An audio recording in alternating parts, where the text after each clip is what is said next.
बिस्मिल्लाहिर्रहमानिर्रहीम। Lesson number 37, organisational change. इससे previous chapter में हमने पढ़ा था ऑर्गेनाइजेशनल कल्चर।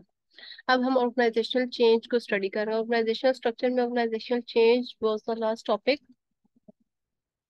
यहाँ पर वही रेपिटेशन है फर्स्ट टू टॉपिक्स में। How to change a culture, merger and acquisition को यूज करते हुए हम कल्चर को चेंज कर सकते हैं। रिक्वायरमेंट्स क्या होते हैं for successfully changing organisational culture, जिसमें ओल्ड कल्चर को अंडरस्टैंड करना लाजमी है, एम्प्लॉयज को मोटिवेट करना लाजमी है, एम्प्लॉयज को ट्रस्ट में लेना लाजमी है, एम्प्लॉयज को ऑलरेडी गाइडेंस प्रोवाइड की जाए, सिग्निफिकेंट कल्चर को रियलाइज करवाया जाए कल्चरल चेंज को। Guidelines for mapping cultural diversity.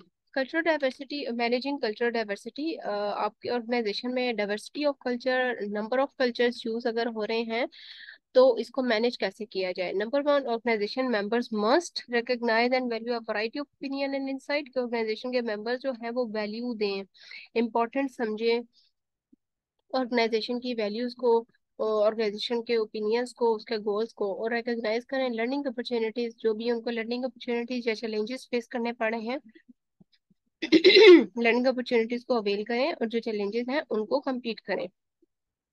Number two, organisation culture must.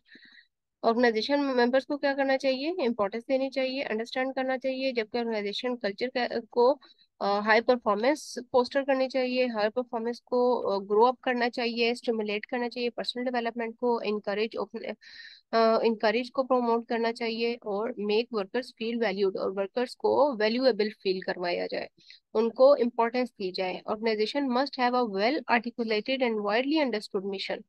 कि जो ऑर्गेनाइजेशन का जो गोल है वो क्लैरिफाइड हो, क्लैरि क्लियरली डिस्क्राइब्ड हो organisational goal. Effects of organisational culture in employee behaviour and performance. Organisation culture का एम्प्लॉय के बिहेवियर और परफॉर्मेंस पर डिपेंड करता है कल्चर कैसा है, अफेक्ट कैसे करेगा। It allows employees to understand the firm's history and current approach, के फर्म बैकग्राउंड में या ओल्ड कल्चर क्या था और करंट उसका कल्चर क्या है और फ्यूचर क्या हो सकता है। Then it fosters commitment to corporate philosophy and values. And it serves as a control mechanism for employees behavior. Organisation का जो कल्चर है एम्प्लॉय के बिहेवियर को कंट्रोल कर रहा होता है। जिस तरह से ऑर्गेनाइजेशन का कल्चर है कि आपने रिस्पेक्टफुल वे से हर किसी से पेश आना है, तो अब ये एम्प्लॉय के बिहेवियर को कंट्रोल किया गया है। अब एक एग्रेसिव बिहेवियर का एम्प्लॉय है, आपने उसके एग्रेसिव बिहेवियर को कंट्रोल किया हुआ है ऑर्गेनाइजेशन कल्चर की हेल्प से। Certain cultural types may produce greater effectiveness. Different types के culture effective होते हैं, प्रोडक्टिविटी भी प्रोड्यूस कर रहे होते हैं, उनकी productivity high, organisational productivity high हो सकती है with the help of cultures. Organisational change definition is here: a casual reflection on change should indicate that it encompasses almost all our concepts in the organizational behavior literature।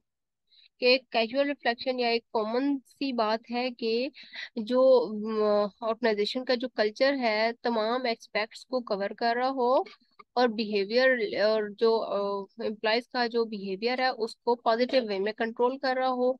Think about leadership, motivation, organisational environment and role, these all are helpful in organisational change. It is impossible to think about these and other concepts without inquiring about change। अगर हम ये leadership, motivation, organisational commitment की concept की बात कर रहे हैं तो ये जरूरी है कि हमें ऑर्गेनाइजेशनल कल्चर का, ऑर्गेनाइजेशनल चेंज का एटलीस्ट आइडिया हो। अगर और नेक्स्ट पैराग्राफ में आपको ये बताया कि अगर इन्वायरमेंट स्टैटिक हो, स्टेबल हो, कि जिस तरह का नॉर्मल इन्वायरमेंट चल रहा है आपने उसी को ही लेकर चल रहे हैं, तो एक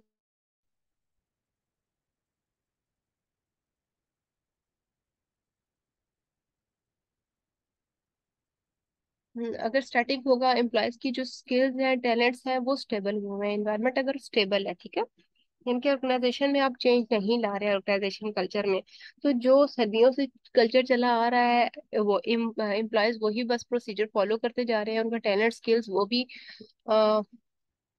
इंक्रीज नहीं हो रहा बल्कि वो भी स्टैटिक हुआ हुआ है। ऑर्गेनाइजेशनल चेंज की वजह से एम्प्लॉयज को डिफरेंट टाइप के जो टास्क हैं या जो एक्टिविटीज हैं उनको और डील करना पड़ता है, जिससे उनका टैलेंट इंक्रीज हो सकता है, उनकी स्किल्स इनहांस हो सकती है। तो ऑर्गेनाइजेशन कल्चर इस वे में पॉजिटिव है। Organisational change is the movement of an organisation away from its present state. कि अभी जो प्रेजेंट स्टेट है ऑर्गेनाइजेशन की, इस प्रेजेंट स्टेट से away movement of organisation is called organisational change and towards some future state to increase its effectiveness. और इसके पीछे मकसद क्या है? किसी फ्यूचर स्टेट की तरफ मूव ऑन करना, और इसका मकसद क्या है कि इफेक्टिवनेस इंक्रीज हो ऑर्गेनाइजेशन की, उसकी प्रोडक्टिविटी इंक्रीज हो, उसकी परफॉर्मेंस अच्छी हो। फोर्सेस जो ऑर्गेनाइजेशनल चेंज में इन्वॉल्व हैं, कौन कौन सी है शामिल इसमें? competitive forces, economical, political, global, demographic, social, and ethical forces. These are the forces which are involved in organizational change. Sources of organizational level resistance to change include, अब organizational level, organization के level पर जो resistance की रुकावट organisation culture को change करने में आ रही है, उसमें क्या क्या शामिल हो सकता है? Power, conflict, differences in functional orientation, mechanistic structure and organisational culture itself. ये वो फैक्टर्स हैं जो ऑर्गेनाइजेशनल लेवल पर ऑर्गेनाइजेशन का कल्चर चेंज करने में रुकावट पैदा करती हैं। अब ग्रुप लेवल पर ऑर्गेनाइजेशनल कल्चर को चेंज करने के लिए कौन सी रुकावटें हो सकती हैं? ग्रुप की अपनी नॉर्म्स, उसकी cohesiveness, group think, escalation of commitment. Individual level पर कौन से फैक्टर्स हैं which are resistant, which cause resistance to change? It includes uncertainty, insecurity, selective perception and retention and habit. जो आदत बनी हुई है एम्प्लॉयज उसी को कंटिन्यू करना चाह रहे हैं, तो अब इसलिए वो ऑर्गेनाइजेशनल कल्चर में जो चेंज है वो एक्सेप्ट नहीं कर पा रहे होते, या वो उसके अगेंस्ट होते हैं। Levine's force field theory of change. Levine's force field theory of change क्या कहती है? Organizations are balanced between forces pushing for change and forces resistant to change. कि वो forces जो चाह रही हैं, जो पुश कर रही हैं चेंज के लिए, वो equals to the forces resistant to change। कि वो forces जो change लाना चाहती हैं, ये वाली जो सी हमने इससे पहले हम कुछ फोर्सेस रीड आउट कर चुके हैं जिसके हेल्प से रेजिस्टेंस में चेंज, सॉरी, ऑर्गेनाइजेशन में चेंज आ सकता है। वो फोर्सेस, उन फोर्सेस से, और वो फोर्सेस जो चेंज लाने में रेजिस्ट कर रही हैं, रुकावटें पैदा कर रही हैं, ये जो हमने ऊपर सारी फोर्सेस पढ़ी हैं, इन दोनों फोर्सेस के दरमियान में जो बैलेंस है, this is called organization. This is Lewin's force field theory. To get an organization to change, managers must find a way to increase the forces of change, reduce resistance to change. और अगर organisation change लाना चाहती हैं तो manager को इस तरह के स्टेप्स लेने चाहिए कि वो जो फोर्सेस फॉर चेंज जो है उसको इंक्रीज कर सकें और रेजिस्टेंस फोर्सेस को डिक्रीज कर सकें, एंड डू बोथ साइमल्टेनियसली और एट अ टाइम में किया जा सके। अब types of change, organisational change दो कैटेगरीज हैं इसकी, evolutionary change and revolutionary change. Evolutionary का वर्ड एवोल्यूशन से निकला है कि with the passage of time simple से मॉडिफाइड से कॉम्प्लेक्स एंड सोफिस्टिकेटेड चीजों की तरफ मूव करना। Simple to complex movement, simple to complex movement of the object is called evolutionary, कि मॉडिफाई होती जाना चीजें। This is evolutionary change. And evolutionary in instruments of evolutionary change में socio technical system theory and total quality management शामिल है। जबकि instruments of revolutionary change में री इंजीनियरिंग, रीस्ट्रक्चरिंग एंड इनोवेशन शामिल है। रेवोल्यूशन है इसमें शामिल, ठीक है, कि नई चीजें होना, कुछ ना कुछ नया होना, री इंजीनियर होना, रीस्ट्रक्चर करना किस चीज को, इनोवेशन, न्यू चीज लाना। चेंज, चेंज क्या है? तब्दीली। And alternation in organization design, organization के डिजाइन में चेंज। स्ट्रेटेजी, उसकी strategies, processes, policies, rules, regulations में change. And some other attempt to influence an organization members to behave differently, और कुछ ऐसी अटेम्प्ट जिसमें ऑर्गेनाइजेशन के मेंबर्स को अपने रूटीन के बिहेवियर से हट कर बिहेव करना पड़े। This is called change. अब चेंज इंटरनल भी अब ये जो ऑर्गेनाइजेशनल चेंज है, ये इंटरनल फोर्सेस की वजह से भी हो सकता है, एक्सटर्नल फोर्सेस की वजह से भी हो सकता है। इंटरनल फोर्सेस में प्रोसेस और बिहेवियरल शामिल है, कि ह्यूमन बीइंग का अपने अपना बिहेवियर भी हो सकता है और ऑर्गेनाइजेशन के अपने इंटरनल प्रोसेसेस हो सकते हैं। जो कि चेंज लाने में हेल्पफुल होते हैं। एक्सटर्नल फोर्सेस में इकोनॉमिकल फोर्सेस, टेक्नोलॉजी नई से नई आ रही है, सोशल और पॉलिटिकल फैक्टर्स भी आते हैं। These are the external forces for change. ये आपको एक्सटर्नल इंटरनल फोर्सेस पता होनी चाहिए। इंटरनल फोर्सेस फॉर चेंज में कंपनी क्राइसिस भी आ सकते हैं। कंपनी क्राइसिस में जा रही है तो ऑब्वियसली ऑर्गेनाइजेशन कल्चर, उसके ऑब्जेक्टिव्स, उसके ऑब्जेक्टिव्स को चेंज करना पड़ेगा, ताकि मिशन, जो एक्चुअल मिशन है वो सेट किया हुआ है, उसको अचीव किया जा सके। एम्प्लॉय एक्सपेक्टेशन को चेंज करना पड़ता है, वर्क क्लाइमेट को चेंज करना पड़ेगा, वहाँ के एनवायरनमेंट को, और इफेक्टिवनेस जो है, डिक्लाइनिंग इफेक्टिवनेस, उसके साथ डील करना पड़ता है। These are the forces to change the culture, के आपकी इफेक्टिवनेस डिक्लाइन करती जा रही है, इतनी इफेक्टिव या प्रोडक्टिविटी आपके ऑर्गेनाइजेशन की कम है, तो आपको चेंज लाना पड़ता है। फोर्सेस फॉर चेंज, कौन कौन सी फोर्सेस हैं जो चेंज, ऑर्गेनाइजेशनल चेंज को ट्रिगर करती हैं, ऑर्गेनाइजेशनल चेंज लाने पर फोर्स करती हैं। इसमें changing nature of workforce, workforce की अपनी नेचर, उसका बिहेवियर, अगर वो चेंज है तो ऑर्गेनाइजेशन कल्चर चेंज करना पड़ता है। टेक्नोलॉजिकल एडवांसमेंट है, नई से नई टेक्नोलॉजी आ रही है, उसकी वजह से ऑर्गेनाइजेशन कल्चर में चेंज लाना पड़ता है। Competition is changing, market competition ज्यादा से ज्यादा हो रहा है। हर ऑर्गेनाइजेशन या जो है कंपनीज, वो एक दूसरे के साथ compete कर रही हैं, और वो अपनी मार्केट में सर्वाइवल के लिए डिफरेंट चेंजेस लाते हैं according to the customer needs and demands.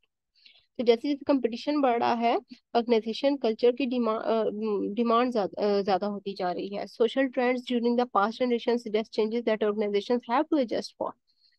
किस जो सोशल ट्रेंड्स हैं, सोशल सर्कल है, सोशल सोसाइटी है, इसमें सरवाइव करने के लिए उसके अकॉर्डिंगली चेंजेस लानी पड़ेंगी ऑर्गेनाइजेशन में, ताकि जो ऑर्गेनाइजेशन है उसका जो मिशन है वो अचीव हो।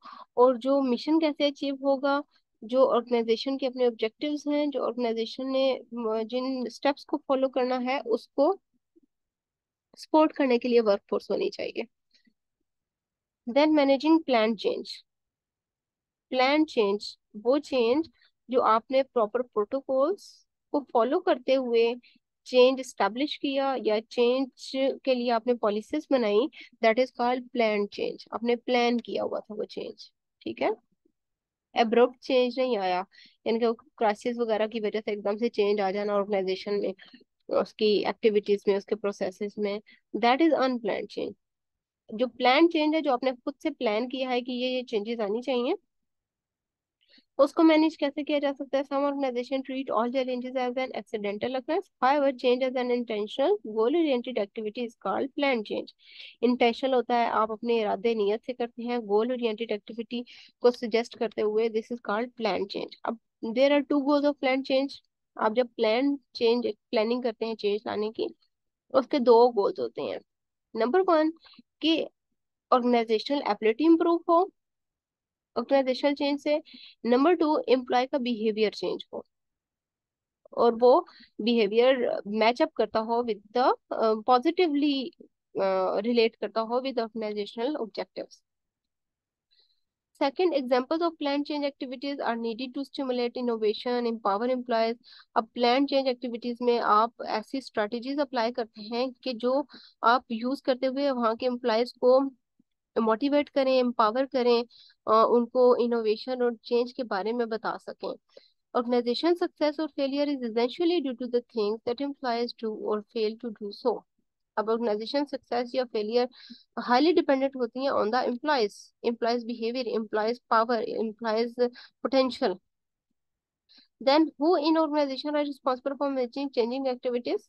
ये क्वेश्चन सबसे बड़ा है जो रेज होता है, कि जो चेंजिंग एक्टिविटीज होंगी ऑर्गेनाइजेशन में, कौन है जो रिस्पॉन्सिबल होगा उनको मैनेज करने के लिए। इसमें change agents, managers, employees of the organisation, outside consultants, ये सब हो सकते हैं चेंज एजेंट्स जो चेंज ला सकते हैं। सीनियर एग्जीक्यूटिव भी शामिल हो सकते हैं। 5 मेजर चेंज एफर्ट्स, कौन कौन सी चेंज एफर्ट्स यूज की जा सकती हैं to bring a plan change. Top manager are increasingly turning to temporary outside consultants with specialised knowledge in the theory and methods of change, के जो टॉप मैनेजर्स हैं वो कंसल्टेंट्स के साथ कोलैबोरेट करें, डील करें और चेंजिंग इन्वायरमेंट लाने की कोशिश करें। Organizational outside consultants are also more willing to initiate second order changes. Outside consultant भी इसमें interested होते हैं. Internal change agents are often more cautious for fear of offending friends and associates. जो internal change agents होते हैं जिसमें internal employees वगैरह हैं, उन्हें जरा फियर होता है कि हम एम्प्लॉयज से अलग ना हो जाए, जिस तरह से वो मिलकर सपोर्टिव होते हैं, एक दूसरे के लिए काम कर लेते हैं। तो फिर उन्हें इस चीज का फियर होता है कि ऑर्गेनाइजेशन में अगर चेंज आ जाएगा तो हमारी जो सपोर्टिवनेस है वो ब्रेक हो जाएगी। Organisational change, plan change, unplanned change, मैंने आपको पहले भी बताया। Change resulting from a deliberate decision to alter the organisation. इसमें प्लान चेंज होता है, आपने एक मिशन जो है वो सजेस्ट किया हुआ है, ठीक है। यहाँ पर देखें, एक बंदा है, इसके पास ये लगेज है और ये प्लान चेंज के साथ मूव ऑन कर रहा है, इसे अपनी जो डेस्टिनी है, मंजिल, उसका पता है। अनप्लान चेंज में एब्रप्ट चेंज आएगा, change that is imposed on the organisation and is often unforeseen. कि अचानक से कोई क्राइसिस, कोई एक्सीडेंटल कोई कॉज हो सकता है इसका, जिसमें आपको अपना जो पाथ है वो क्लैरिफाइड नहीं होता। और मैनेजर्स को दोनों टाइप ऑफ चेंज के लिए ऑलरेडी प्रिपेयर्ड होना चाहिए। Types of changes planned, unplanned हो सकती हैं, एवोल्यूशनरी और रेवोल्यूशनरी हो सकती हैं। Strategic change, major transformation in structure, size or function of an organization is for the purpose of achieving strategic objectives। कि आप जब भी कोई कल्चर में चेंज या ऑर्गेनाइजेशन में चेंज ला रहे हैं, किसी भी कोई प्रोसेस में, कोई पॉलिसी में, कोई स्ट्रेटजीज में चेंज ला रहे हैं, उसका मेन पर्पस होता है कि आप ऑब्जेक्टिव्स को फॉलो करते हुए गोल अचीव करें। बैक एंड पे मेन यही होता है कि गोल अचीव हो सके। Degree of change, radical change हो सकता है, इंक्रीमेंटल चेंज हो सकता है। रेडिकल चेंज में major adjustment in the ways of firm does business, कि जिस तरीके फर्म बिजनेस कर रही है उसमें मेजर एडजस्टमेंट अगर आप करें, दिस इज रेडिकल चेंज, कोई बड़ी बड़ी एडजस्टमेंट कर रही है। इंक्रीमेंटल चेंज, इसमें एवोल्यूशनरी एवोल्यूशन होती है ओवर टाइम। इंक्रीज, इंक्रीमेंटल का वर्ड इंक्रीज से निकला है, कि आप चेंजेस जो है वो इंक्रीज होती जा रही हैं। मैनी स्मॉल रूटीन चेंजेस आप करते हैं डेली, कोई ना कोई छोटी मोटी चेंजेस ला रहे होते हैं। Timing of change is also important.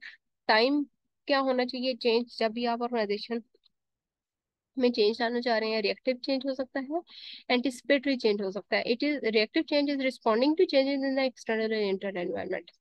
कि इंटरनल या एक्सटर्नल एनवायरनमेंट में कोई चेंज आया, आपने ऑर्गेनाइजेशन को उसके अकॉर्डिंगली मॉडिफाई कर दिया। Anticipatory change, looking for better ways, इसमें आप बेटर वेज बहुत सोच समझ के इफेक्टिव वेज फाइंड आउट कर रहे होते हैं, कि अच्छे तरीके से आप एक चेंज लेकर आए और कंपटीशन को compete कर सकें, बल्कि कंपटीशन को विन कर सकें। वाई पीपल रिजिस्ट चेंज, लोग चेंज क्यों नहीं लाना चाहते ऑर्गेनाइजेशन में। इसमें 6 रीजन हो सकते हैं। डायरेक्ट कॉस्ट, लिमिटेड रिसोर्सेज हो सकते हैं, रिसोर्सेज ही नहीं है चेंज लाने के लिए, या टेक्नोलॉजी अगर नहीं लाना चाह रहे हैं, तो ये एक चेंज ही लाना चाहते हैं, रिसोर्सेज ही नहीं है, पैसा नहीं है, बजट नहीं है ऑर्गेनाइजेशन के पास। Saving face, vested interest, saving पर ज्यादा फोकस है। फियर ऑफ अननोन, की जो चेंज आ रहा है या फिर कोई नया सुपरवाइजर सपोज आ रहा है, या कोई और स्किल्ड पर्सन ला रहे हैं कि वो आपको गाइड करे, तो अननोन या फिर अनसीन चीजों का फियर होता है। ब्रेकिंग ट्रेडिशंस, रूटीन, जो नॉर्मल रूटीन है वो ब्रेक हो रही है। इनकॉन्ग्रुएंट सिस्टम हो सकता है, incongruent team dynamics, team changes बार बार होंगी, टीम चेंज होती जा रही है। तो these are the reasons, because of this people resist the change। तो ये SQ मीन्स शॉर्ट क्वेश्चन आपका ये बन सकता है। This was all about this chapter 37। इंशाल्लाह आपको चैप्टर 38 में मिलती हूँ। लेक्चर अच्छा लगे लाइक करें, शेयर करें, सब्सक्राइब करें, बेल आइकन को प्रेस करना मत भूलिएगा। अल्लाह हाफिज।